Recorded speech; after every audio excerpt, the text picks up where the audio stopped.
Okay. Well, we're live. Good evening, everybody. This is Soul of a Fighter, MMA podcast by fighters and for fighters. Tonight, we are joined by Temper Rocket and Cyrus Stark. This is a quick shot episode, and this episode is a bit of style tonight. We're gonna been going on recently. It's gonna be in general, like what's been going on about GSP's return. We're gonna talk about the future of fighter unions or associations. We're gonna talk the mess that the UFC currently finds itself in today. And in closing, we're going to look to the future. We're going to look at positives. We're going to close on a positive note. But we have a lot to talk about, and you enjoy it. And we hope you guys formative and thanks to all our listeners and anybody who joins in live. So, Jim, you have any words before we get started? Oh, nothing other than I think it's a privilege to be here with you and discuss these very important topics. And certainly some of these topics we're going to discuss are for MMA fans. They're very important topics, and we need to all talk and voice our opinions and say things so that we uncover as much as we possibly can, and put that, whatever we uncover, put it in our ears and in our brains so that we can speak intelligently to others about those topics. Well, thank you, Jim. That's really kind of you to say, and I couldn't agree more. And the privilege is all mine, man. It's great to have you. So, brother, well, thank you. Always good to have you. No problem, man. I appreciate your time. How about we get started? All right. I thought we could start with we're just a couple of weeks away from UFC 217 and the return future king of the UFC and the welterweight division, George Rush St. Pierre. Basically, we're going to I'd like to discuss his return, see him, and I'd also like to go back past his last appearance and basically discuss how he was treated and how basically departure from the UFC, lies and disrespect from the UFC and Dana was a catalyst for a lot of the problems and a lot of the issues the UFC has today. So basically, just to remind everyone, because it was 2013, UFC 167, GSP narrowly beats Johnny Hendricks. Okay, we're not going to debate whether, like, I know everybody and their mother have different opinions about who won that night. I personally believe it was a very close decision, but to me, in my opinion, GSP won unanimously because as good as Johnny Hendricks looked in the second and third rounds, or stopped fighting, Johnny did. And I mean, ever since then, it's been proven that Johnny can only fight for 2.5 to 3 rounds. And as soon as he thinks that he has the fight in the bag, he stops fighting. And that's what he did that night. But that's not even the issue. Like if you or anybody else thinks Johnny Hendricks won, that's your opinion. It's a difference of opinions. What's really important here, what I'd like to discuss, is the sheer disrespect and behavior and just ungrateful behavior Dana showed that night. Like after the fight, GSP obviously was seriously injured. He might have had you know, CTE, brain injury, because he took a battering. And I mean, it was pretty disgraceful, some of the things he said. Like, he spoke of GSP like a piece of meat, like he owned them. He said that GSP owed the UFC, that he owed the fans, and he owed Johnny Hendricks a rematch, which GSP doesn't owe you shit. GSP was the greatest champion, was one of the greatest champions UFC has ever seen.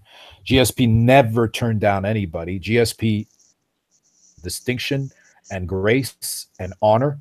He never ducked anybody. I mean, even you can't even say the same thing about Anderson Silva. Anderson Silva was famous for some of the worst title fights ever before he finally like got his shit together and became the all time as the UFC machine, like to portray him as. Silas, yeah, you're saying that how Dana was so disrespectful of GSP, and it was downright disrespectful. But I'd like to add that it's important to understand that Dana understands how to get his message across, just like Donald Trump got elected. Now, whether you like Donald Trump or not, but that's how Donald Trump got elected. He knew how to use a Twitter feed.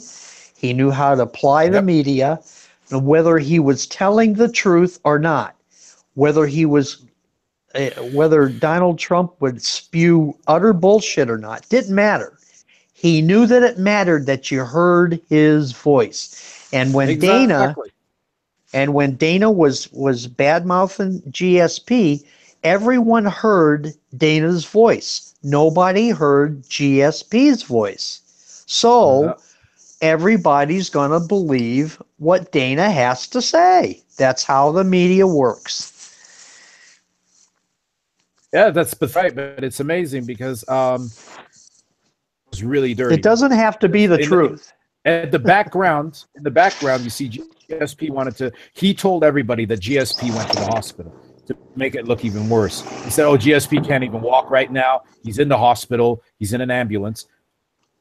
He was, when he was saying those very words, he was basically fighting with the press officer who didn't want to let him on stage. That's how dirty they were that night. That's how underhanded they were. Basically, GS famously explained his point of view. He turned on the TV in his dressing room and he heard Dana saying all these things, saying, "Oh, GSP can't even come to the press conference. He's too fucked up. He can barely walk." Wait a minute. And he showed up and they said, "Oh, no, you can't go. You can't go." And he's like, "Excuse me, why can't I go?" He says, "Oh, because it's private." And he said, "Look, I can see every champion. I just defended my belt for a record 9th time." Finally got on, and funnily enough, Dana all of a sudden changed his opinions. He tempered his opinions, and he was like, "Oh yeah, GSP the great champion." It was one of the most surreal and disrespectful moments I've ever seen, and it's sickening. It's sickening because GSP never gave him trouble. GSP never ducked anybody. He never did that thing that other fighters have done, where tried to negotiate his contract. He never twisted their arms. And that night he got pissed on just because Dana didn't get what he wanted, because they knew that this was going to be GSP's last fight for a while, because GSP was concerned about brain injuries. He was concerned about CTE. He was concerned. GSP was always thinking forward before everybody else. So he knew there was an issue, and he also knew there was an issue with performance-enhancing drugs within the UFC. He'd been talking about it for years. They mocked him. And he kept on warning them, and then finally he'd had enough. And he apparently just before the fight, he told them, "I'm going to be taking a break. I'm going to walk away from the sport for a while until you guys sort out this bullshit, because this performance enhancing drug problem within the UFC is no laughing matter. Because like if I'm fighting." Like basically the way he saw it, and he even spoke about it on the Joe Rogan podcast, the way he saw it was like, if he's risking life and limb, that's not competing fairly. There's a problem. If he's competing against a fighter that's enhanced in any way, doesn't even know. If he knows and decides to still do it, that's one thing. That's why. So basically that night, was their golden goose. He's their all-time, and to this day he remains their all-time superstar. He sold more pay-per-views than anybody else in the sport. For all intents and purposes, he's the Floyd Mayweather of MMA. No one has sold as many pay-per-views as GSP. Well, and he's due respect. Oh yeah, he's due respect for being the greatest welterweight ever. And honestly, like I can't pull them apart, but who the greatest of all time in history is, I'd say it's between GSP and John Jones. John Jones, if he didn't have all his demons and all his problems, he was on his way to getting one over on GSP and becoming the greatest on his own. But for me, they are tied because it also matters, like, you know, or went away. The only times he go away was when he was injured, but he always defended. And John Jones did it too. He did it in a very spectacular way and like more dominating than GSP. But GSP, like he was always there. You could always count on him. And I'm not one of these guys who's going to bring morality into the conversation. He has no business in this kind of conversation. But the thing is, GSP, he could hold a pace as far as like defense, the title defenses, and he never was away for any length of time. Like for the last 3 years, John Jones has fought 3 times. GSP, when he was the champion, he was way more active than that, and that's got to count for something.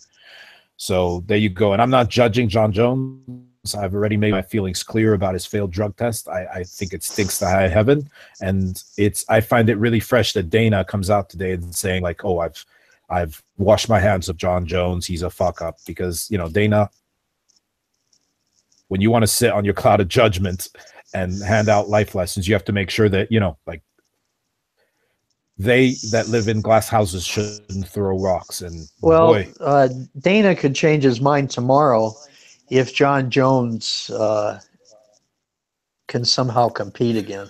Of course. Like he's the biggest hypocrite right now. Like he really is. He's done stuff, like we'll discuss it later if you want. But some of the stuff he's done is just downright illegal, treacherous, and just downright, like, you know, he's no one to talk. He's no one to pass judgment on others. And even the way he managed John Jones' career was really pathetic. Like, John Jones has his own problems. He's made his mistakes, but there were plenty of people that screwed him over that didn't help either. So sometimes anger if you're less than perfect yourself. But yeah, so basically he there was a lot of disrespect that night, the last night he fought, because they knew he was leaving. So they were hoping that Hendricks would beat him and basically take some of that shine and become a star in his own right. It did not work out that way because Johnny Hendricks wasn't a very likable guy. He didn't have that how do you say, that presence or that George had, and he was kind of a dork. And even like the way he fought wasn't like he was spectacular, but something happened that night. Carlos Condit, and the night he fought George St. Pierre, he hasn't knocked anybody out. And he did when GSP walked away belt, Johnny Hendricks' last great performance was the first Robbie Lawler fight, UFC 171. Amazing fight, an amazing UFC 170, pardon me. UFC 171 was Rousey versus McMahon. That was an amazing welterweight bout. It was one of the greatest title fights I've ever seen, and one of the greatest welterweight title fights ever. It was back and forth. Honestly, like, it was that close. I think he won it in the 5th round when he took Robbie Lawler down, but for 2 to 3 rounds, he was taking a beating from Robbie. Acquitted themselves well. Great fight. And since that fight, something has been wrong with Johnny Hendricks, because the very next fight they had, the rematch, he was doing great from rounds 2, even the middle of 4, and in the middle of the 4th round, he literally stopped fighting. He just started pushing Robbie Lawler against the cage, trying to take it down, stalling, and it lost him the title. Controversial, but I was actually happy to see Robbie take the title, because that title, it was the heir. I mean, when you look at his classics with Rory McDonald and Carlos Condit, like belt with with honor. So, but then the next thing is, remember, Jim, last summer when GSP announced that he was returning, when he officially returned to competition, you remember that whole song and dance with Dana? Oh yeah. Basically, like denying that GSP was coming back, denying that GSP wanted to fight, telling everybody who'd listen that, oh, GSP doesn't have it anymore. He doesn't want to fight. You know, like your biggest box office star wants to come back, welcoming with open arms, because, you know, on top of it, he really needed that shot in the arm, because the pay-per-views were going down the toilet. Like Ronda had yet to return, kind of messing around with whether he was going to fight Diaz a second time. You know, he'd kind of fallen out with the UFC. Let's face it, GSP is not as exciting to watch in an MMA contest as Nate or Nick Diaz. And yet he outsells pretty much anybody. And well, there you go. It's the same thing. Well, first of all, like, I'd like to address that. Like, a lot of people call GSP a boring fighter. I take exception to that. But, you know, everybody has a right to have an opinion, but that doesn't make him any less of a star. It's just like Floyd Mayweather. For years, Floyd Mayweather was called a boring fighter, yet whenever he'd show up to fight, like, every one of his fights was a record-setting fight. Whether it was like Gates, you know, like, people couldn't get enough. It's like, it's one thing or the other. Like, boring fighter ever, and if you really are the most boring fighter ever, people aren't going to tune in. People are not going to buy the pay-per-view. Let me clarify. I said that the Diaz boys are more exciting to watch than GSP, and that is because the fringe casual fans believe that. Now, myself, as an aficionado of actual athletics, I appreciate GSP more than I do those guys. But I see what I absolutely see. Even the people who say he's boring, like, I disagree, because I love GSP. I love his style. I love excellence. And whenever GSP walks into that cage, you know you're guaranteed excellence. What I'm saying is, like, if you look at the beginning of GSP's career, all the way up Matt Serra fight, he was finishing opponents left, right, and center. There were a couple exceptions, like the first BJ Penn fight and the first Koscheck fight, but 9 times out of 10 he'd finish. He was known as a finisher. And when he started defending that belt and decided, I'm going to break Matt Hughes's record, like a lot of fighters, even John Jones, that happened to. Like, if you want to be a long-time champion, a long-term champion, some go the direction of the least resistance. It's a very famous thing in life. Like, if you want longevity, you can't always go for the spectacular. You can't always go for the finish. You can't go for the highlight reel. I mean, in any sport, that's true. Look at, like, Michael Jordan, probably the greatest dunker we've ever seen. He's thinking so much, and he developed a jump shot. He delivered a turnaround jump shot. He on his post game, and he became truly unstoppable. You can do until, like, you hit a wall. You can't. Every shot, every point can't be spectacular in basketball, and every title defense can't be a finish. And if you hunt for the finish, like he did against Sarah the first time, you leave yourself open. Sometimes, like if you want to be a long-time champion, you have to go for the least resistance, and that's what he did. He fought smart. Like he realized that he was the best MMA wrestler probably in history, so he used his wrestling. If you could figure out a way to get up, to stop, to stuff the takedown, box with you. If you couldn't box with him, if you could hold your own in boxing, or you were even a better boxer than him, such as Nick Diaz, he'd take you down. This is what I love watching him, is he mixed martial arts better than anybody. Yeah. And his tactics were, people never knew what he was going to do next. They didn't know whether he would throw a head kick. He'd take you down. When it looked like he was going to take you down, he'd throw an uppercut or a kick to the temple. You know, it's just like, it was seamless. And that's why I enjoyed watching him. I know that for, like, I think he 7 fights in a row, he didn't finish his opponent. Some of them were funner than others, or better than others, but he never stopped fighting. Like people say, oh yeah, he'd go on the ground. He just stalled. That's not true. When he was on the ground, service of submission attempts, ground and pound. I mean, some of the greatest ground and pound I've ever seen was GSP. The last guy he finished was BJ Penn, their second encounter, and he basically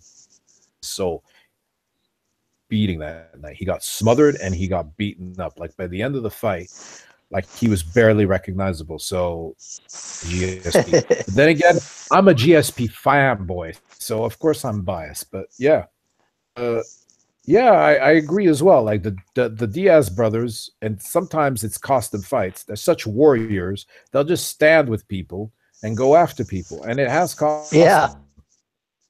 They'll all in your and just try and make you like with high volume. The last fight that Nate had with McNuggets.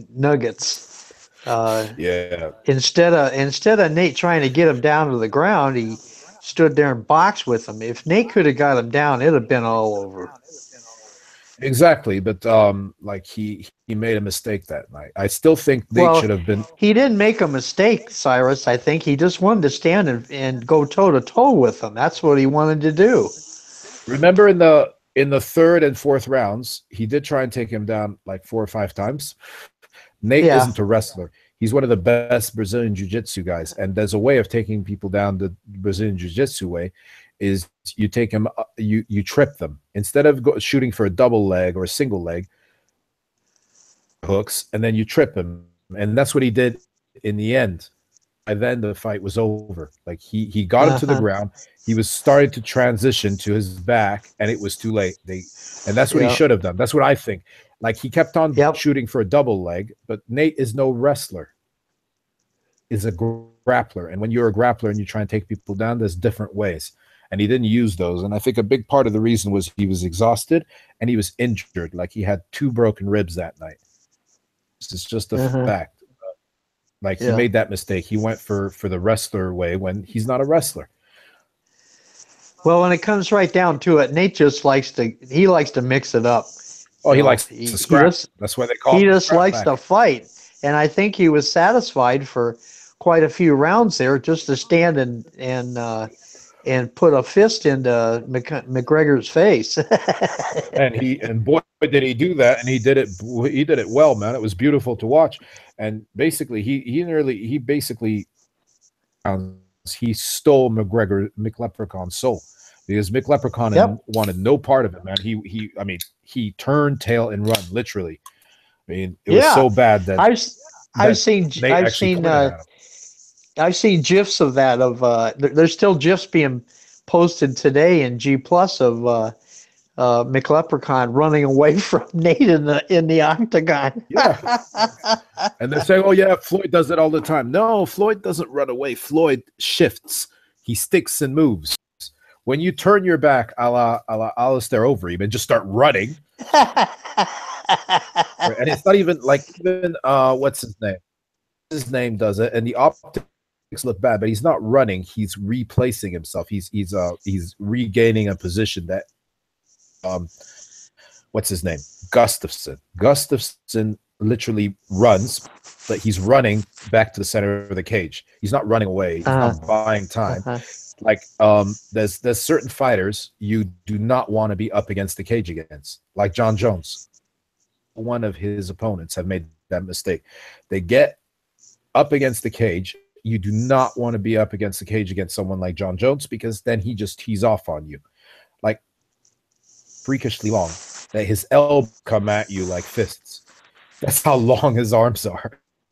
Yeah, he can kick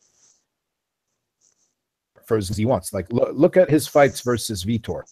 Look at his fights versus Rashad Evans. Look at his fights versus Chou. The crap out of him against the cage and then finished them against the cage. I mean, he did it to Lyoto Machida. You never want to be against the cage against certain fighters, especially long fighters. And I remember Gustafsson, when he fought John Jones, every time John Jones would push him up against the cage, he'd run, basically turn John Jones around and meet him cage, which is great tactics. It's the only one where he literally turned his back on him to get away from him and get back to the center. That wasn't running. That was replacing. That was regaining the position you want to be in. But what McLeprechaun and Alistair Overeem did, Hendricks to a certain extent, that's running. That's because you don't want to be there. And there you go. And he did it again against Floyd Mayweather this summer. Yep. He sure did. That was Mayweather versus McLeprechaun.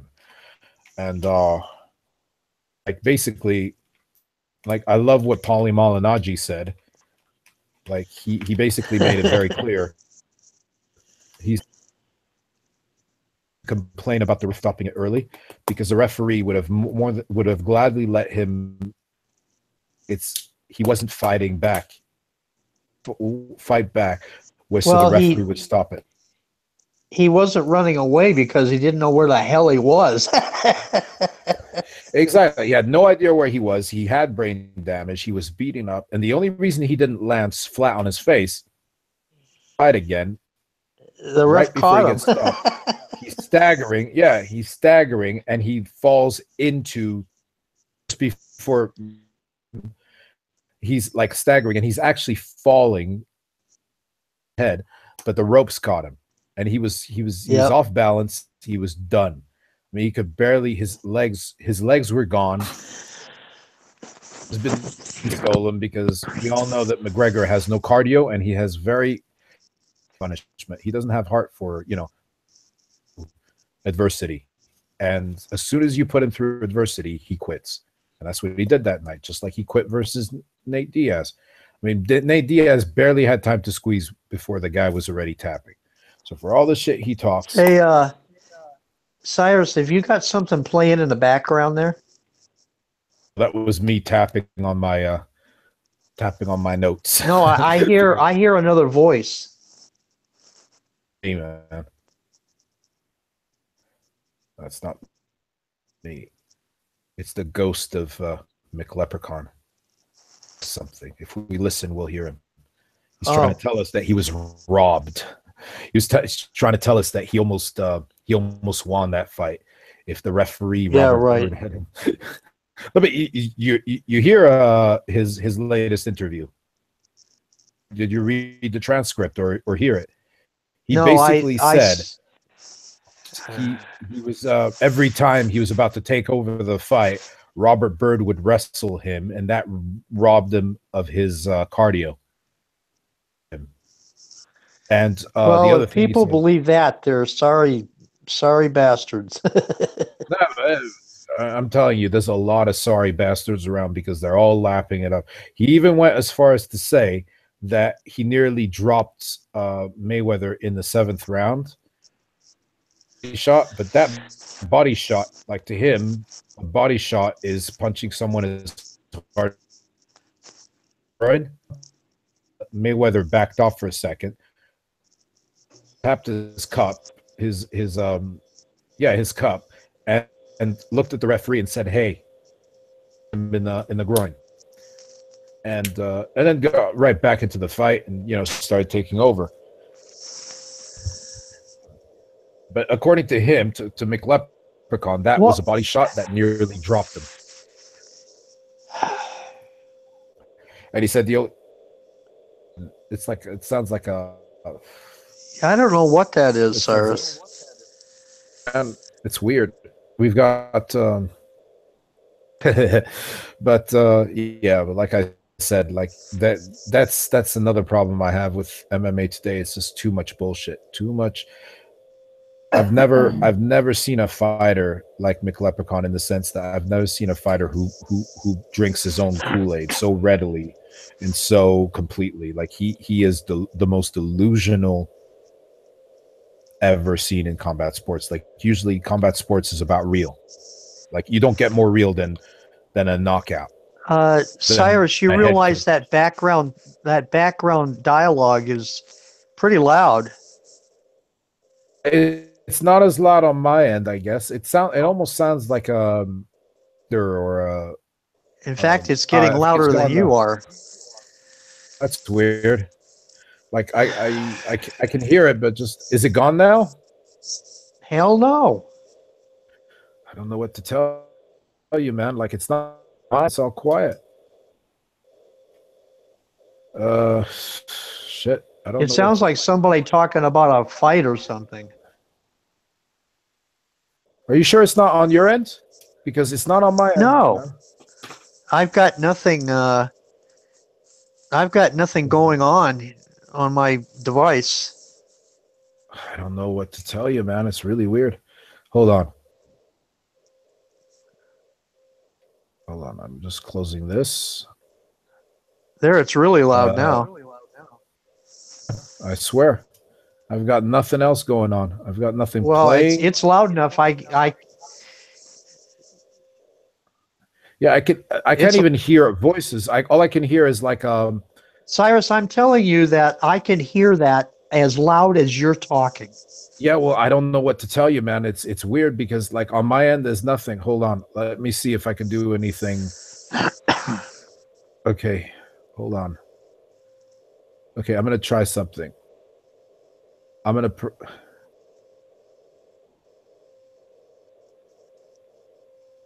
It sounds like somebody talking about an MMA contest or something.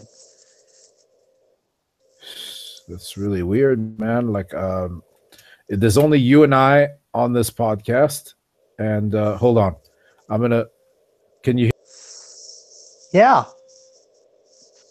God, I don't know. I don't know what to tell you. It's all see on my end, all I can hear is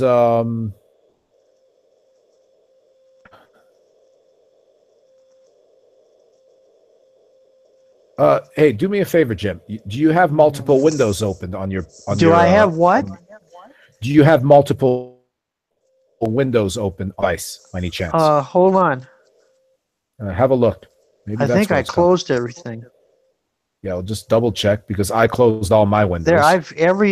I have nothing except this podcast active. Okay, well, same here. I've got nothing else either. I've Now got I've got my loud music playing. yeah, well, this is definitely coming from your end, man, because I can't even hear a thing. I can hear like I can't hear you. All I hear now uh is what's going on. It's like a radio broadcast or something. And I can't that's get really this. I that's can't get anything like that on my tablet. I can't even hear it, man. Yeah, I'm double checking because just in case, but I can't hear a thing. I can hear like Well, it sounds like a how about if I hang up and you call me back? okay, we can try that. Okay, hold on. Hold on.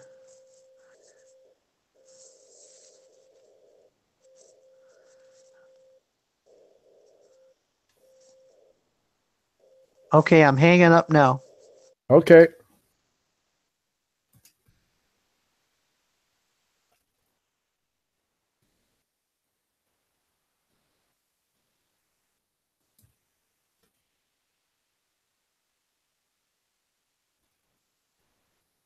Jesus.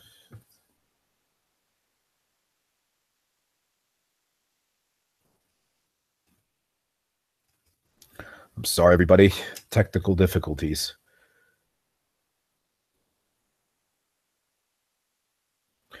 This sucks. Right back. Right back on, hopefully.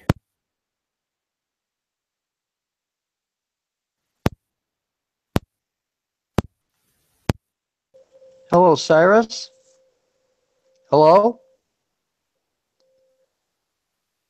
Cyrus? Yeah, I'm here. Okay, hold I'm on. here. Can you hear me? Yeah, I can hear you. You were right. Miss Goddamn. Uh, you were right, Cyrus. This was on my end. So what was it? It was some kind of a broadcast that I I can't get on my tablet. I It's don't know really what weird, it man. was. Well, mystery solved. Like I can hear you Sorry. loud and clear. No, it's okay, man. I can I can hear you really clear now. Okay, that's good. I'm glad we sorted it out. Okay. We can get back to the real. So, anyways, what do you think of like personally? What do you think of GSP's legacy, his stature, and his importance to the sport? Um. Well, he's an important figure in MMA sport, and to be perfectly honest, uh, I think that I think that he should I think that he should abandon the UFC and go to Bellator if he wants to do anything. Because Yep. the UFC is not, Dana's already proven that he's not going to accommodate this man. No, he's not going to respect this man. Like this is his greatest ever champion, and like he just can't stop disrespecting him, lying about him. I mean, even when finally they nonsense about, oh yeah, GSP doesn't want to fight, GSP doesn't have the stomach for fighting anymore.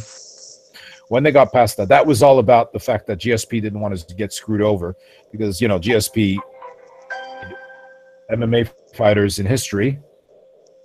It was just trying to put pressure on GSP so he'd take a Yeah, bad deal yeah. because I don't. GSP is sponsored by. If GSP chooses, it just ran through my mind that maybe GSP should just stick by his gun and force Dana, into accepting GSP is on the scene again. But uh, I just don't think that GSP can overcome Dana's attitude. I really don't think he can. Well, he can. It's just whether he wants to. Like, if he takes him to court, his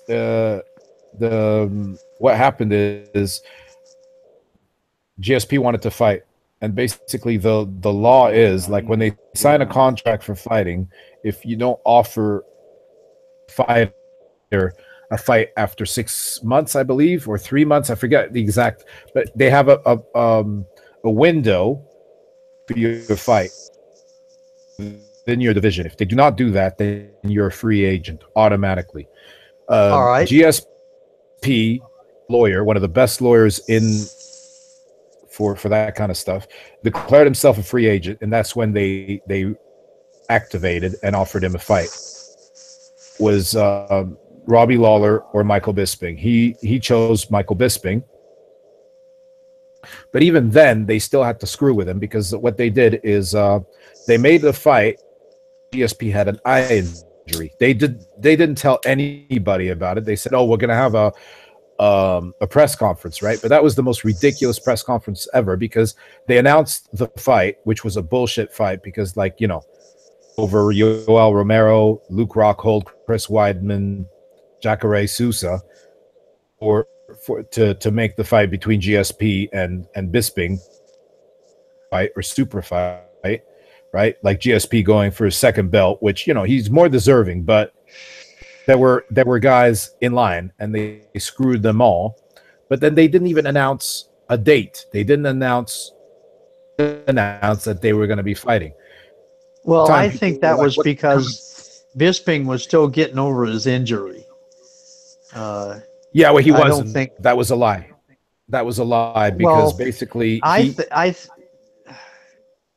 was it well, was let's not get GSP. into that, but Yeah, no, no, that was a lie because he'd had his operation the year before. He was fine. yeah, but a knee Bitching was operation injured. involves cartilage or ligaments, and that's 12 months right there. It wasn't.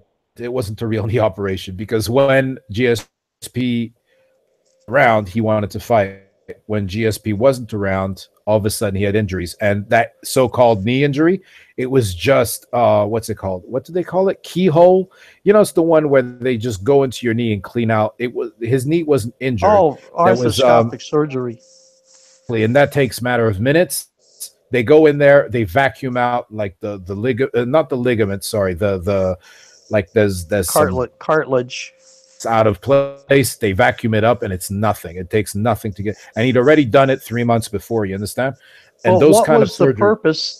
what was the purpose of putting Bisping's title on ice for that long? What's the reason for that? Because he didn't want to face a legitimate. Who runs the UFC? Dana White or Michael Bisping? Dana White and the money runs the UFC more than Dana, more than anybody else. But basically, Michael Bisping, he's been. I can't even call him a company man because this is beyond that. He's been a bastard for all these years, and he convinced Dana that like, oh yeah, Bisping versus GSP would make lots of money. And basically, it was all for GSP because GSP is a huge star. And he said, "Look, if we do this, like it'll be great, and we'll get like a million pay-per-view buys." So Dana allowed it. A couple times they pulled it off the table, but that was bullshit too because they tried to blame it all on GSP when GSP had said, "Like I'm not ready to fight yet. I'll be ready to fight in November." He said that from the beginning. You understand? They didn't tell the public. So when the fight didn't happen, because everybody was expecting them to fight in May. International Fight Week, UFC 213, they made it look like it was all GSP's fault, and Dana came out and said, "Oh yeah, I'm taking the fight off the table." Yeah. Well, and then after, I didn't fall for that, by the way. no, neither did I. I knew there was something, and then the very next day, finally, GSP came out with the truth and said, "As soon as I signed my bout agreement, I told them don't announce it yet because I won't be ready till November. I have an eye injury, and I'm not messing with my eye. The doctor said I shouldn't even train until August." So he said the earliest I'll be fit to fight will be September, October, November. Because he said, I can't even train, I can't even get fit. And they made this big song and dance. They said, look, we just need to be able to announce it because people like it. But then when they announced it without a date or an event, we said, what the fuck are you talking about? I mean, already you're not supposed to be making this fight. It shouldn't be Bisping versus GSP. It should be Bisping versus any, top contender in the middleweight division. And they tried to, underhandedly try to blame it all on, surreptitiously blame it all on GSP. So GSP came out and said, look, in the beginning, when I signed the bout agreement, I told them I wouldn't be available before November. Fair enough. But they did not tell us, did they? They tried to make it look like it was his fault. Funny is Dana took the fight away, so I'm taking the fight away from GSP, right? And said, Arrow is up next for Bisping. And all of a sudden, Bisping became crippled again. He did it 3 times. He did it when he thought he had a chance at GSP at UFC 206 in Toronto, but Canada, I believe it was Edmonton or wherever. And it lacked star power, so it didn't sell very well. But that was the event where became featherweight champion, interim again. That was the event where, pardon me,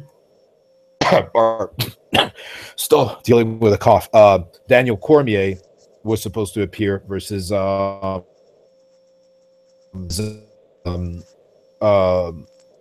Anthony Rumble Johnson, but they pulled out because Cormier was injured. And back then, Bisping was pushing for a GSP fight. GSP said, "I can't fight you in not ready yet, and I haven't even signed my bout agreement because they're still trying to screw me with the Reebok deal. So all of a sudden, the number one contender at the time said, "Oh, I'm available." Off injured again, like, oh my god, yeah, my knee is broken and my whole body's broken. He did it 3 times. He didn't want to fight. He did not want to fight. Definitely didn't want to fight because all 3 of them would have made mincemeat out of him. I mean, he wouldn't even fight. I mean, like that's okay. Just so you understand, one of the main reasons that Asti made the jump from the UFC to Bellator was because he knew that they would never allow him to fight for the title, and never fight him for the title because Gegard Mousasi is as dangerous as they come. Like, he's good everywhere. He's a complete MMA fighter. This guy's fought from everywhere from way to heavyweight, and this guy's just bad news for pretty much anybody. And like, been avoiding every single and it's disgraceful. Like, actually, like we're jumping here because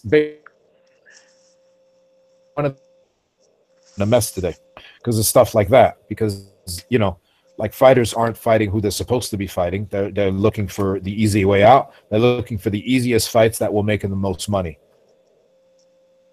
Okay, for a fighter to look for that, you can say what you want, but they have to be allowed to do it, and they obviously allowed Bisping to do it because for some reason, some misguided reason, they think it will sell more pay-per-view buys.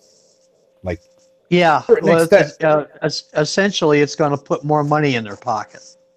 Yeah, and to a certain extent, it kind of makes sense in a really perverse sort of way, because Bisping is so hated, so despised, so despicable that creates clickbait in itself, because people will get involved, like, that will defend him. Some people will be angry. Some people will voice their concerns, and that does create attention. So yeah, okay, I get it, but it's not worth it. Don't leverage or mortgage your reputation as the promotion that you eat what you kill, and it's a meritocracy just for one, just to get some clickbait. It's really bad, and it's happening more and more. I mean, it's happening with McLeprechaun. Whatever belt he wins, he will not defend it. Like guys like Habib Nurmagomedov, Rafael dos Anjos, and especially Tony Ferguson, who's earned it. Like, I mean, fought for the title like nearly 5 fights ago. That's how good Tony's been. That's how, like, he's just gone through the whole lightweight division, whole top 5. He's pretty much faced every one of them and beaten them, except for Habib. Nothing but spectacular, and all he has to show for it is ridiculous, which is bullshit.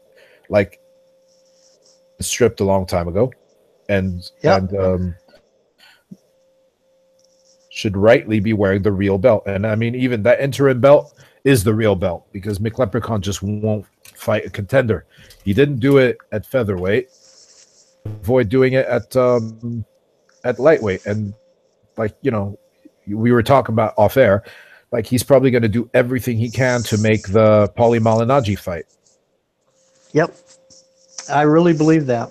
Yeah, no, I believe it too. I just hope that, like, actually looks at it, even not as, like, okay, fine, you can't expect WME to care about the sport, about money, and that's going to hurt their bottom line, because people are not going to take the UFC seriously anymore. I mean, I'm sorry, but like, as fun as that fight was to watch, McGregor, I mean, Junior versus McLeprechaun was fun to watch. It was spectacular at times. It was, it was an experience. The press conferences were a circus.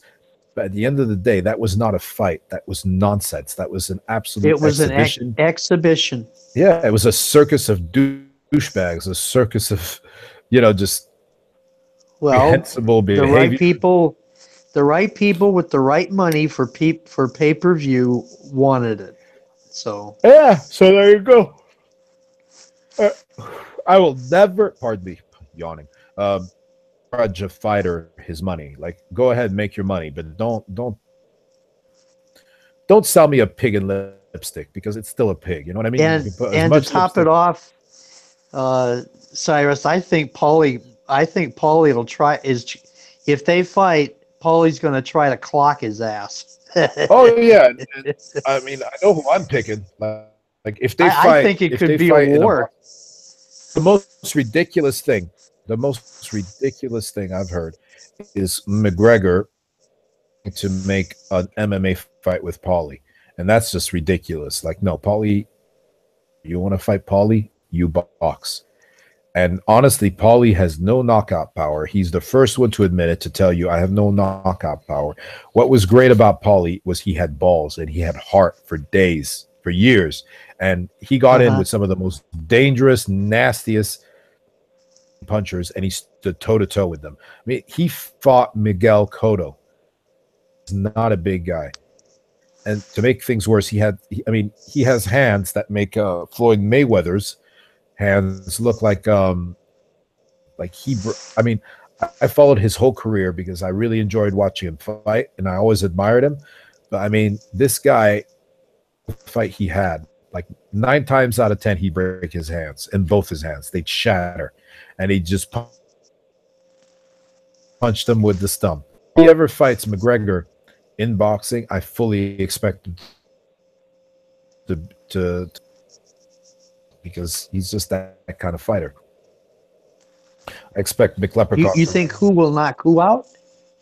Paulie Malignaggi will knock out. Well, I think he has a better chance of defeating. Because let's face it, the man's a professional boxer, whether he hasn't boxed in a few years or not. And McGregor is still a novice boxer. Yeah.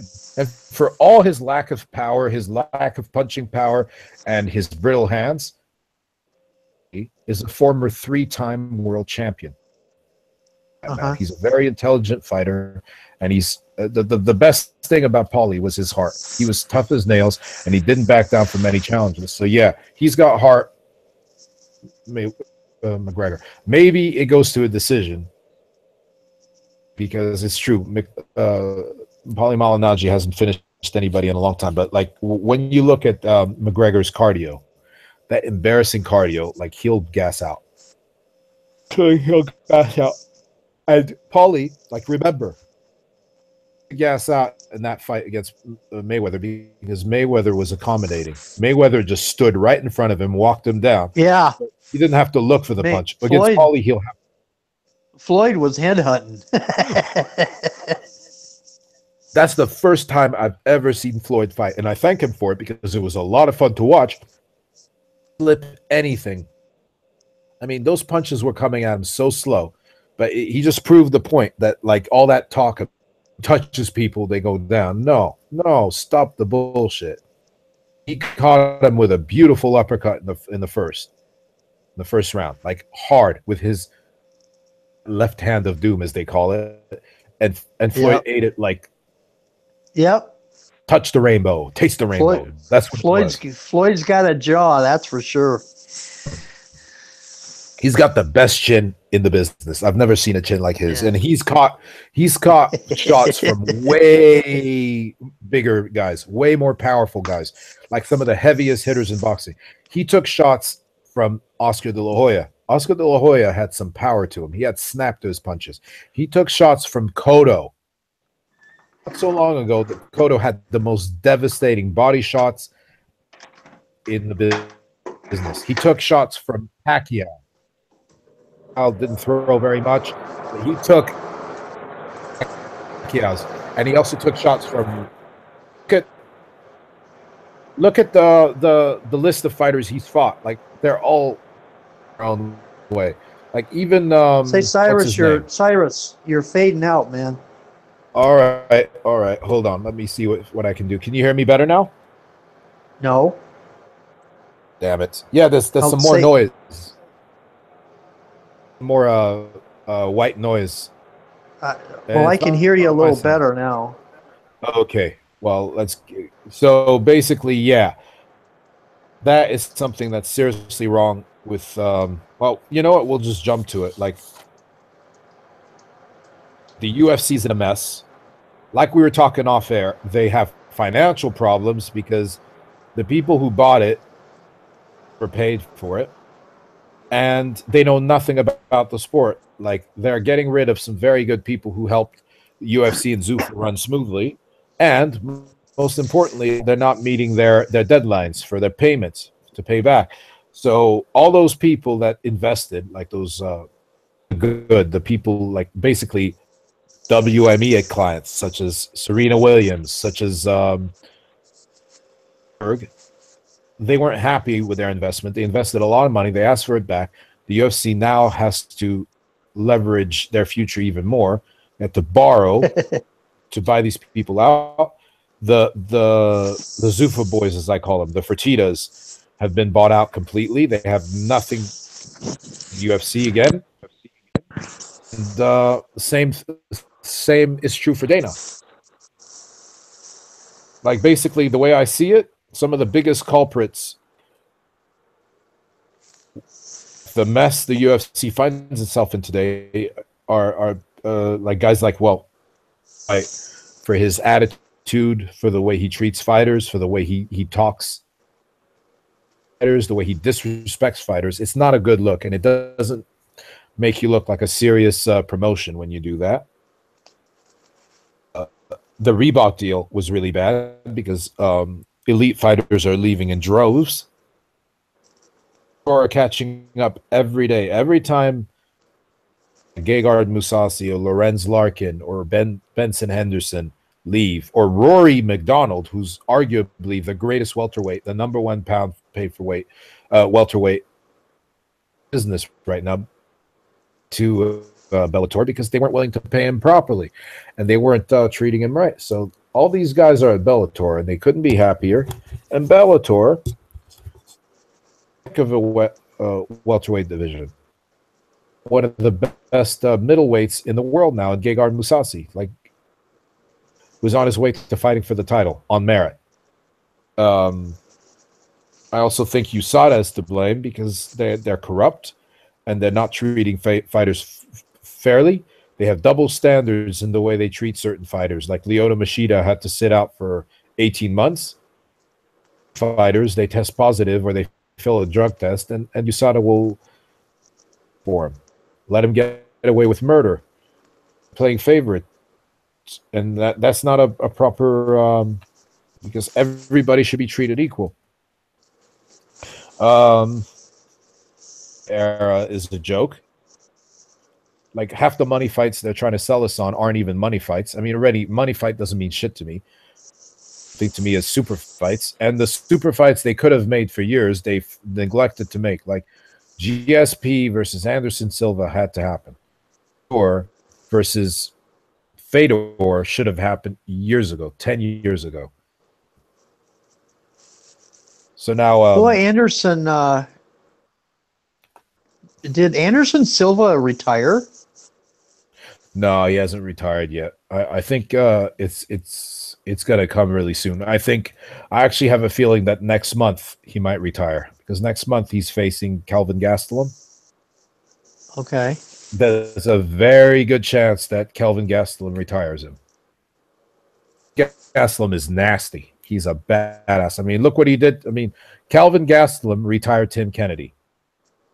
Yeah, is the closest thing to Wolverine or see, like you look at the way he's built and how good he fights. Like the guy was a very complete fighter. He was super tough, and he got TKO'd by Kelvin Gastelum. Like Kelvin Gastelum has venom in both hands. He's a very complete fighter. He's an excellent wrestler. I know he got finished by Chris Weidman, but Chris Weidman is a former champion. Chris Weidman, he broke the myth. And people are forgetting that, he's a great, but, I think, yeah, Anderson Silva is not long for this sport because, he's given all he could. He was a great champion, but he's not the same fighter he used to be. And it's kind no, of he's sad not. to see him. winning fights that he shouldn't have won. It's sad to see him losing fights to Bisping because he was more concerned in horsing around and being silly than fighting. He's not the same fighter he was, and it's normal. Like you lose your edge, you lose your speed, you lose your timing. And I don't think Anderson Silva is motivated anymore. I think he's done everything he could. Well, he is kind of older than dirt. Yeah, he's like, I think he's going to be 43 soon, or if he isn't already. So yeah, and I mean, not everybody can be like Dan Henderson or Randy Couture. Exceptional.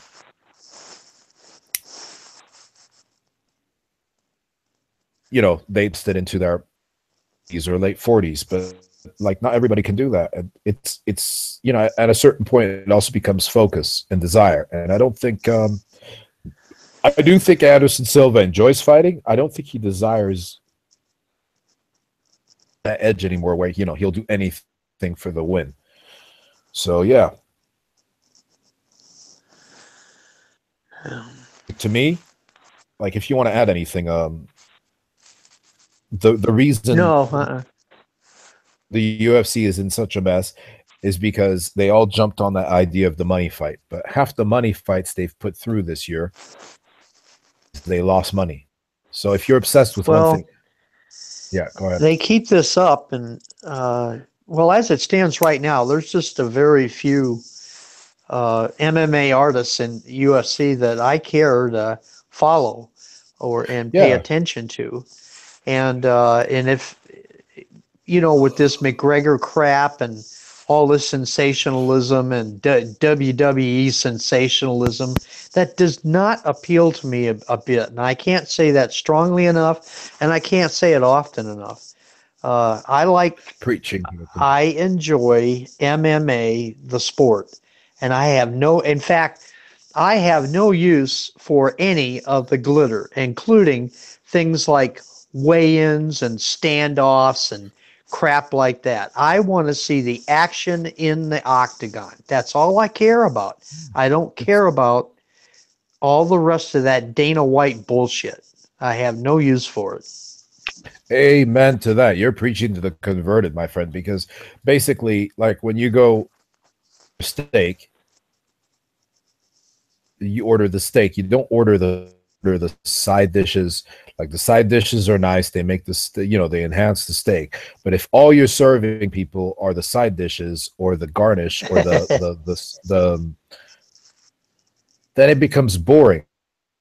And that's what they're doing right now. They're selling us on like this bullshit, this nonsense, people behaving like absolute morons and disgracing themselves, embarrassing themselves in public. Like Kevin Lee, I love that dude, but he basically was a clown for a few months to get that fight.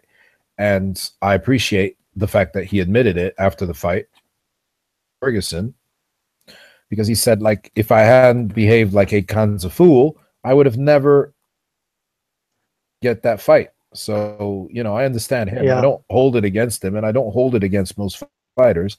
It's just, it's wrong. It's absolutely wrong and the UFC are shooting themselves in the foot repeatedly. And I have this feeling like for a while, like at the end of last year with their stupid money fights, I was thinking eventually they'll wake up and like go back and go back to the real. And it's starting to look like they're not, because it looks like they're going to get worse and worse, because like they made the Mayweather fight, and I'm not blaming Mayweather for it, but like they sold their soul, worth it, for a fight that should never have happened, and they allowed that to happen just for the money. If they allow Malignaggi versus McLeprechaun, forcing McLeprechaun and stripping him of the belt, making him fight Tony Ferguson, that means they have no respect for the sport, like it's dead. Because like when Scott Coker first walked into Bellator, within 10 years, Bellator would, close to parity or on an equal footing. Like it's only been 2 years since Scott Coker show, or 3 years, and I mean, I'm telling you, so close to parity, it's not even funny. Like you look at Bellator's welterweight division, it's nearly as good as and the welterweight division has always been the UFC's glamour division. And like now, because of all the nonsense they've pulled, so many people from welterweight, like two of the best welterweights in the world, in Lorenz Larkin and especially Rory McDonald, like they've lost two elite fighters because they were messing them around. They weren't giving them what they'd earned, weren't paying them right either. So they jumped ship to Bellator, and they're happy as anything. And use Rory McDonald's fame and popularity in Canada to break Canada, and watch dominant MMA promotion in Canada. And eventually, because people are tired, just like you said, there's quite a few people that are tired of that nonsense, that WWE shtick, people just running their mouths, not doing anything, not fighting, but just talking too much. It's boring after a while. It gets really just, you know, like for me, I find it soul destroying. Like I've been a fan of MMA for so many years now. To see that happen today is kind of sucks, because it's ridiculous. Yep. So, you know, things get better. I want to touch on something real quick. We don't have to dwell on it too long, but like I've been questioning for a while, like, will fighters ever realize together they're strong? Like there's nobody stronger promotion in any fight promotion than the fighters, than the two people, men or women, that get into the cage. And if all of these were to get together and say we're going to work together,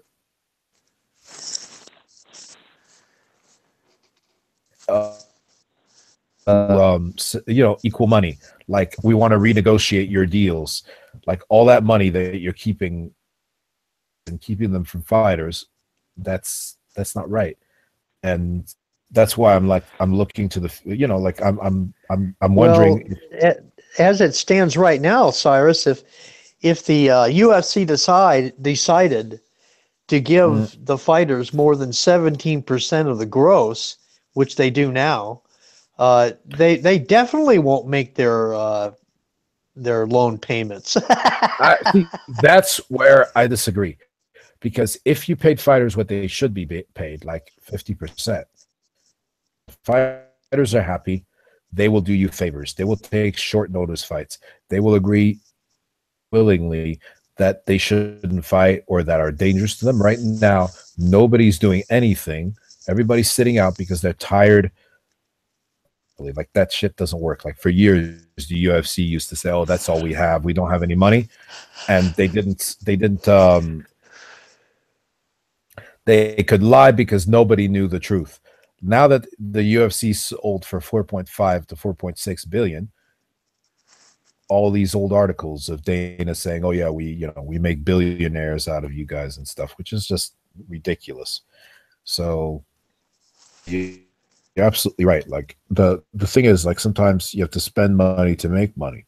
That's why the UFC are where they are today, because they did spend money. Like even when they were near bankruptcy, well, they bought pride. They have to spend money to promote actual MMA, the art of MMA.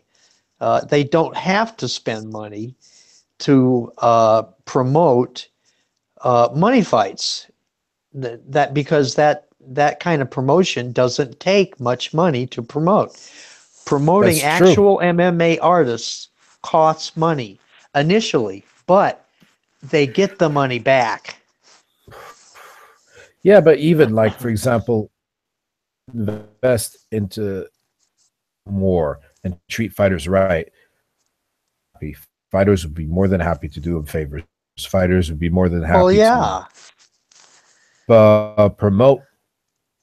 But like right now, they're not paying the fighters anything. If anything, they're taking money away from the fighters, and that one of the biggest reasons the UFC is in a mess, because of that ridiculous USADA, but especially ridiculous Reebok deal. Uh-huh. It was so bad. It will live in infamy for all time in MMA annals. They basically ripped off the fighters. Average 60 to 70% of their take home purses or money were through, and all the sponsors left the UFC because they can't do business that way, because fighters are not allowed to wear their patches or their names, so they all had to leave. Oh. Fighters at The the top UFC, the UFC is a company store, is what it is. and pop. It's, you know, it's small. They're international. They're super successful, but at the end of the day, Dana, he still he doesn't get it, and he's petty. He makes everything personal. Is constantly, and it's starting to look really bad because, you know, he says a lot of things, and whatever he says, you can almost literally take it upside down. Pardon me. Turn it upside down, inside out. Like he'll tell you it's gotten so bad. So like he'll say the next fight for Conor is Khabib in Russia. You can literally go and buy your ticket to Africa, because in Russia it's not going to be happening, because, you know, Dana lies like he breathes. Habib isn't on the radar. Yeah, they're trying to. They're going to have their first event in Singapore, and that's a joke because Singapore is the ONE FC stronghold. That's where ONE FC were founded, just like Glory.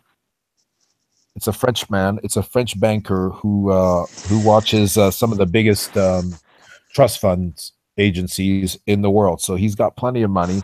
He founded Glory. Basically, like a little money, they go to those places. At sponsors, but even those sponsors are gone now because of that. So, you know, fighters are unhappy. Fighters are desperate because a lot of fighters are poverty line, which is a disgrace in itself. Because I mean, Well, it's we're talking because about they people. work for a company store, just like coal miners. Yeah, They work, and the money that the company pays them, the coal miners pay back to the company store so that they got food. exactly. It's ridiculous. It's just one step ahead of slavery, and it's gross. It shouldn't happen. Like, I'm sorry, when you get into a cage to fight, you deserve better. You deserve respect. You deserve consideration, and you deserve applause for being brave enough to show up. The other thing is what do you think, Jim? Do you think we'll one day see a day where fighters actually differences in their individual sport, but do you ever think fighters will realize their true value? Yeah, I You know, think. Well, to begin with, towards that direction, I think Bellator is toward that direction more so than the UFC amen. is, and then, which is not any great shakes, but there might be another company that'll come along that will improve upon what Bellator is providing for There's a people couple. too. I see. Yeah, There are, sure. You talk about those kind of organizations all the time, Cyrus yeah, and I, one and FC, yeah, yeah. one FC, LFA. Like, you know, they've just Hmm. merged. Resurrection Fighting Alliance, forming with Legacy, and they've turned into a really good and sizable MMA promotion, and it's about to go into the mainstream. It's called Legacy Fighting Championships, and it's a beautiful thing to watch. Like, you've got high level MMA, the production values are fun, and remember, there's MMA promotions being born all the time, being founded. There's like MMA is alive and well in Belgium, and compare in training, because they still banned the sport because they're idiots. Um, It's alive and well in Japan with Ryzen, but most of Uh, all, it's alive and well in Singapore. And that's what makes me laugh that the UFC want to break Singapore when UFC is there. I mean, sorry, when FC is there. Forget, like there's a lot of good things. Like even in England, there's a promotion I hold very dear to my heart called Fight Fusion, and it's a small promotion, but they punch above their weight, and they are on pay per view. So there's some very very good people out there. There's some people who just really love the sport. It's not about the money for them, or it's not about the money as much as it is for Dana and the UFC. Put out the best content they can, and we're talking about the fight game. So the best content is basically fight videos, or putting on good fights, or treating fighters well. Out there like that. There's Scott Coker, the CEO of Bellator, MMA, and Spike, and all that. And he's a former fighter, so he has respect for fighters. He treats fighters with dignity, something that UFC hasn't done in years. You've got Shannon Knapp. She used to work with Scott Coker back in the Strikeforce and Elite XC days, when those companies were sold and dispersed by the UFC. They fighters, but back in town, a lot of fighters are defecting towards him, and fighters are starting to look at other promotions. Like one of the biggest ones is ACB. It took him. They are now the biggest Russian promotion on planet Russian? Earth, and their title is called. They're Russian? Yeah, they're called ACB, Absolute Okay. Championship, and they've been making waves.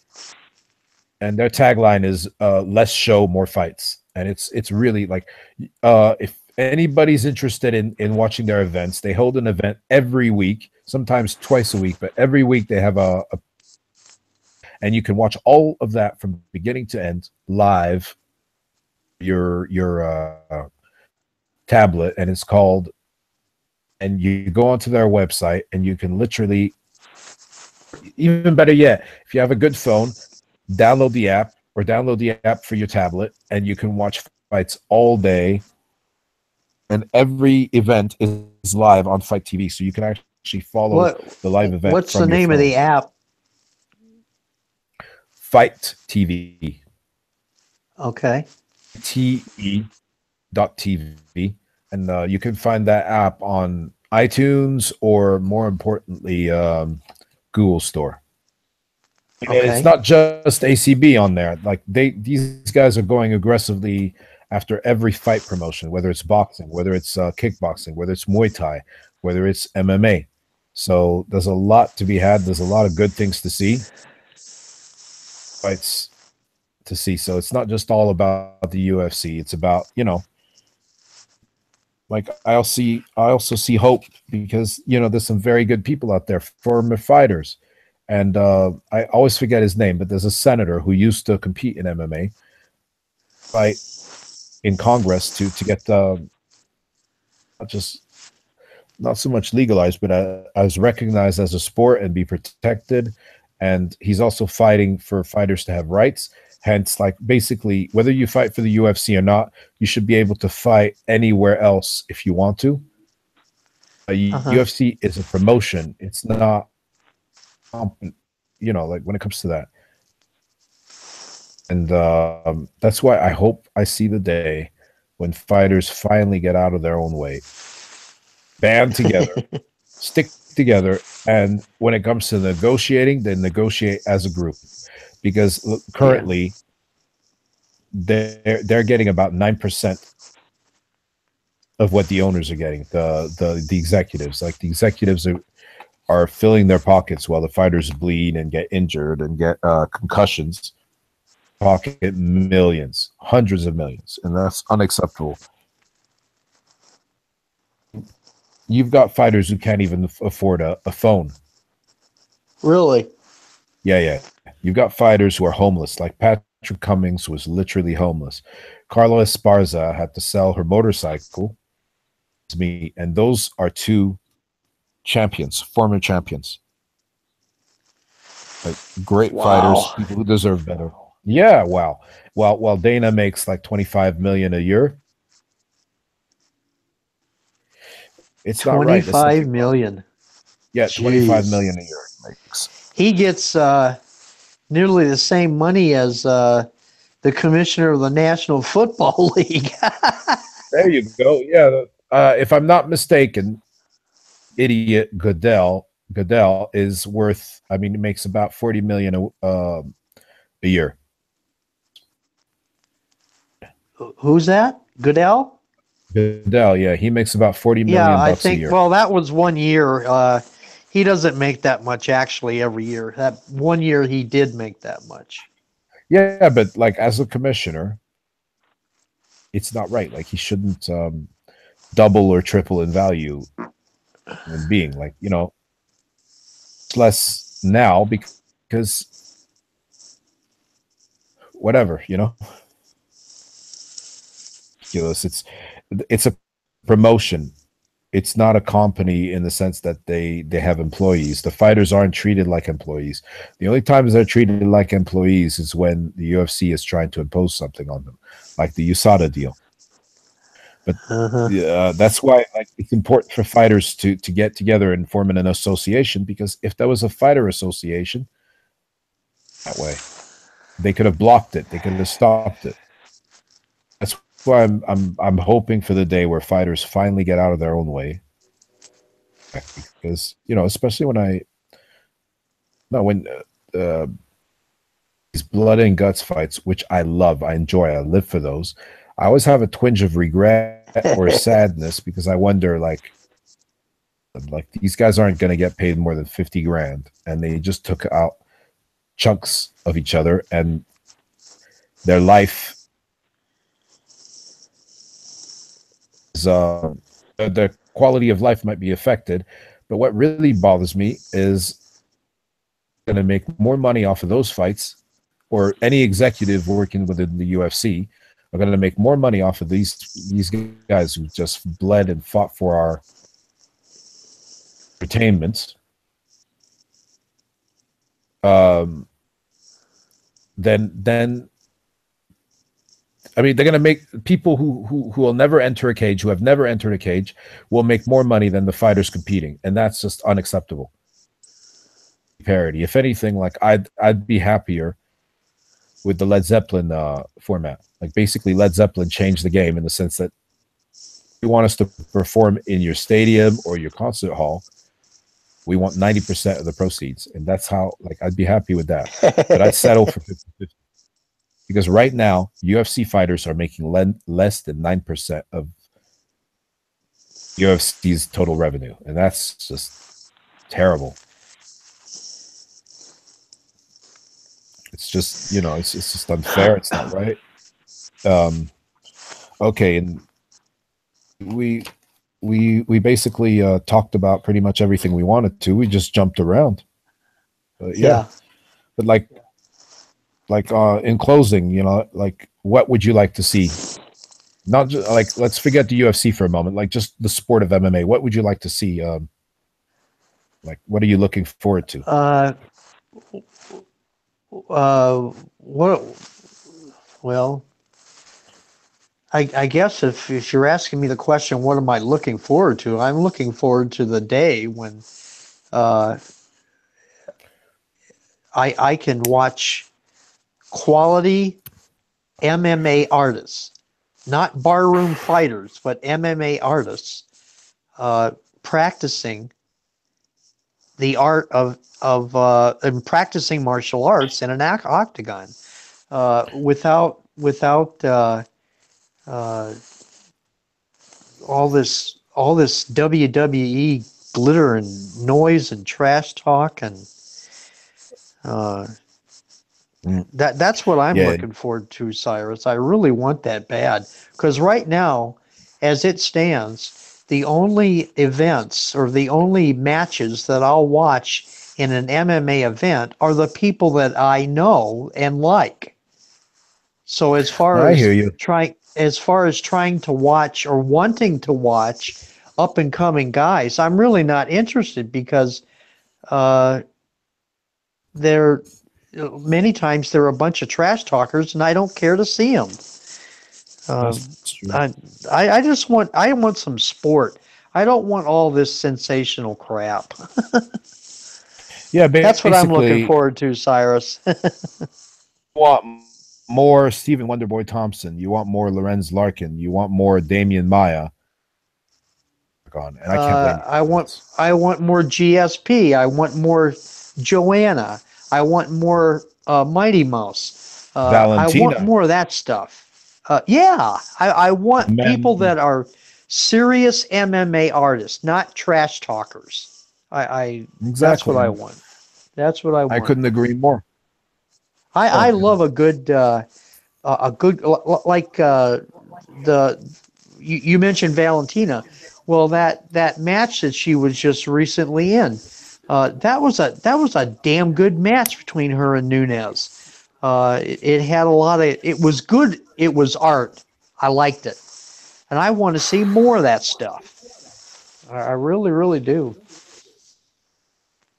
yeah, well, same here, man. Like I live for that stuff. Like I do love the blood and guts. I do love the brawls, but I also love excellence. I that's why I'm so excited about GSP's return. Because he'll bring back the class. He'll bring back the Bushido. He'll bring back the respect. Like, there's space for everybody in this sport, but like it's going to be good to see a classy MMA fighter at the top of his game competing with honor and with the Bushido. Like he's going to bring that back with him. And there's plenty of guys within the UFC's ranks currently who have it. Like Damian Maya is all about the respect. Damian Maya doesn't talk trash. He doesn't talk nonsense. Uh-huh. I feel the same way about Tony Ferguson. As scary and as nasty as he is, he's a true mixed martial artist. Like Well, Tony doesn't start talking trash talk until somebody gets in his face. Otherwise, Tony's a pretty respectable guy, I think. yeah, I've got time for the. I mean, I freaking love the Diaz brothers. Like I love the GSPs and the Damian Mayas, but I also love the Diaz brothers. But the thing I love about the Diaz brothers, for all the trash they talk, they back it up. Yeah, that's right. They'll talk your ass up, but boy, they'll stick it in your ass if you want to jack with them. Oh my God, yeah, they'll put that pace on you and just box your ears off, and it's freaking awesome Yep. to watch.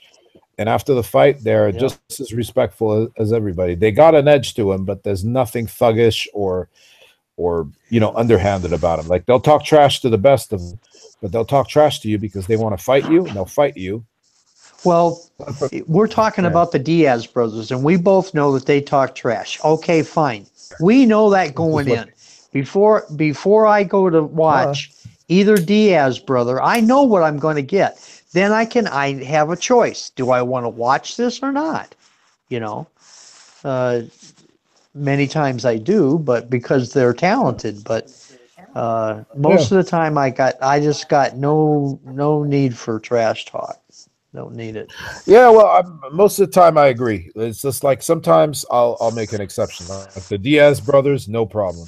Chael Sonnen, I love Chael Sonnen. I love the Chael Sonnen era, but it has to be real. And Chael Sonnen down to fight. Chael Sonnen didn't hide from anybody. He took his lumps like the best of them. Yep. He challenged John Jones. A lot of people said it was a stupid fight to make. Whatever, like it was a short notice fight. They made it. And like he took his lumps, he didn't make any excuses afterwards. John Jones ran right through him, like the whole McLeprechaun era. And it's not just him. There's quite a few fighters. They will talk shit to everybody and fight no one. And I don't want to see that. Well, but just recently, remember all the shit he talked, and then he goes into the ring and he gets his ass whacked. Yep. Yeah. Like yeah. That's what it was. I mean, come on, it was embarrassing. Come on, hammer fists, grabbing, yeah, and transitioning to the back. like he complains about the referee wrestling him off of Mayweather. But yeah, the Well, referee had no choice because you were making a fool of yourself. oh yeah, and he was wearing his trunks up around his tits too. It was You know what that hilarious. means. You know why fighters, boxers who do that is because they have weak bodies. Yep. The body, so they no, he looked like a dork. And the reason he did that is because he has a weak body. He can't take punishment to the body. So a lot of fighters used to do that. They used to pull their trunks up as high as they could, as Yep. high as possible, and they can say, "Oh yeah, it's below the belt." But yeah, below the belt is your freaking navel, asshole, because you can't be bothered to work out like he. I'm glad you mentioned that because right away when the fight started, I was like, "Oh my god, what a dork! Oh, he What a looked like weak." a dork. Someone had wedgied him before the fight, and that's Yeah. weak. That's weak.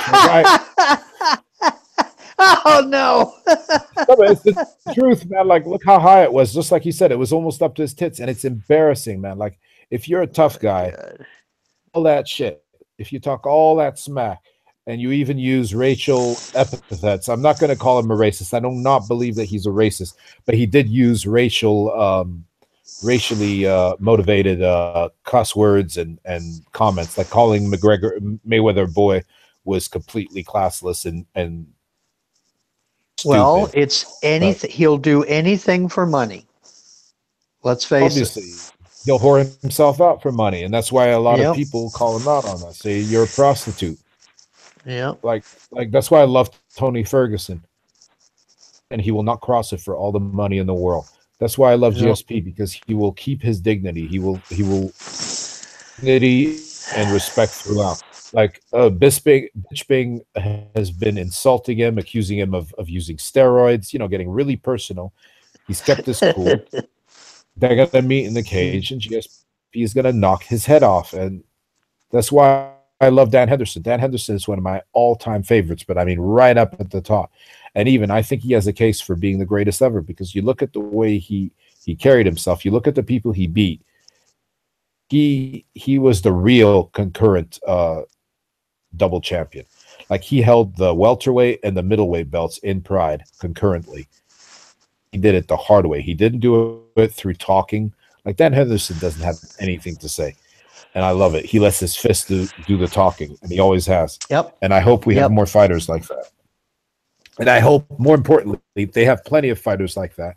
They're not promoting them. I hope they start promoting people like Robbie Lawler. Hope they start promoting Me people too. like Dominic Cruz. I mean, GSP is a Yeah. superstar already, but like, I want to see more of that and less just nonsense. Like, Yeah. like now you've got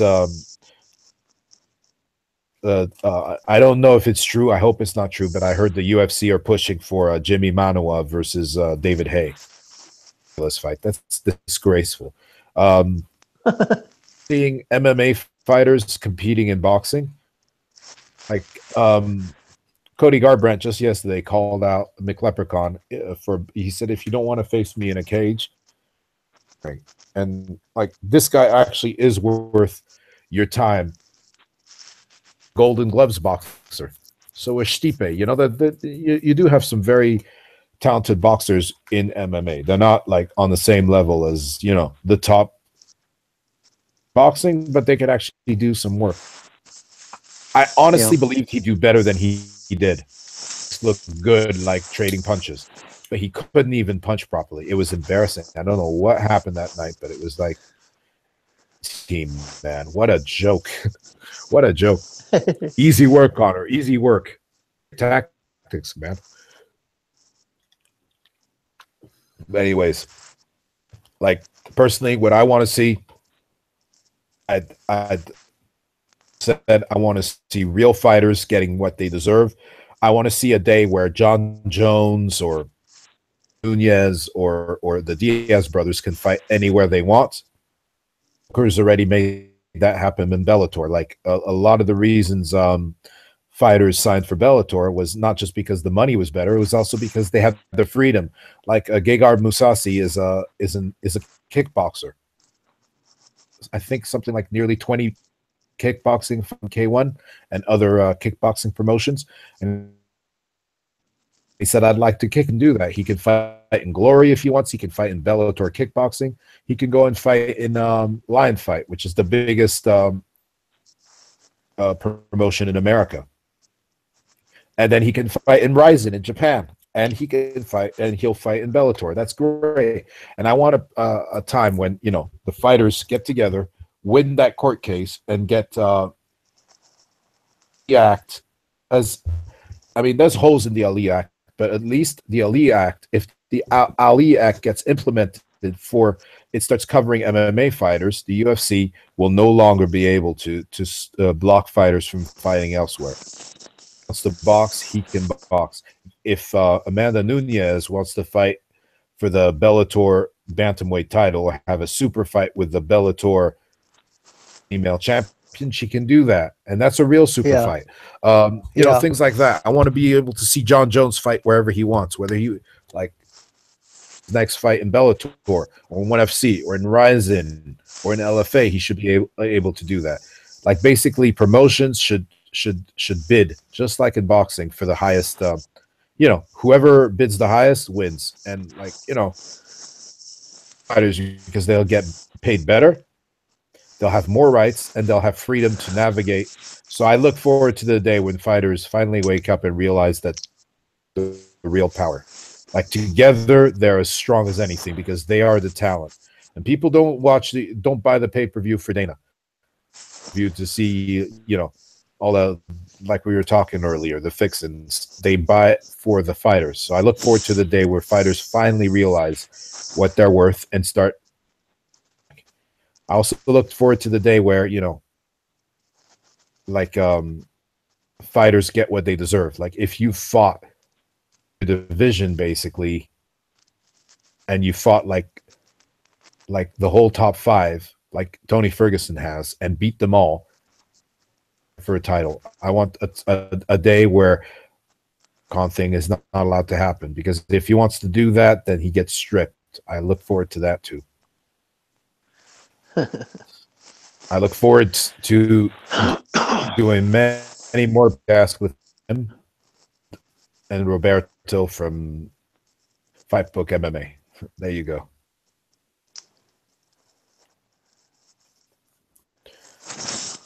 Well, all right then. All right. Well, this was a great episode. We talked about a lot of good things. It was a lot of fun. But yeah, before we go, I'd like to plug a very good friend of mine. She's called Captain Israel, and she has an amazing podcast called Captain's Corner. You can find her on YouTube. You can find her on Tumblr.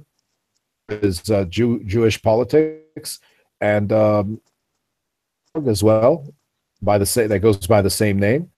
But I strongly suggest that you check out her podcast. It's brilliant, and she's bringing you the truth about politics, but the way of life. And she's bringing you the truth about Israel, because there's been a lot of anti-Israel propaganda. So she's shining a light in all the anti-Israel nonsense. Feel free to check her out on YouTube, Tumblr, or Twitter. Jim, is there anything you'd like to plug? No, not myself, except that except for to get out of the world of MMA, the New York Yankees have certainly been a surprise in this championship series. And if anybody gets a chance to watch them against the Astros Friday night, they really should take the opportunity. There you go, man. Like, yeah, go Yankees, huh? Finally, they're back. Oh yeah. Oh yeah. Wow, man. Like, it's almost been 10 years now since they last won. Yeah, great. They've got great pitching and they've got home run hitting. It's all there. Well, that's great. The sleeping giant has awoken. That's right. I'd also like you guys to I want to plug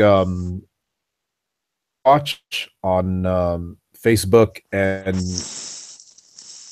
and check out the website. It's full of great articles, great content. Check out Fight Book MMA from Roberto Villa. It's MMA websites in the business. It's been voted in the top 20 websites, and there's plenty of content. There's plenty of podcasts. There's plenty of great articles, and him.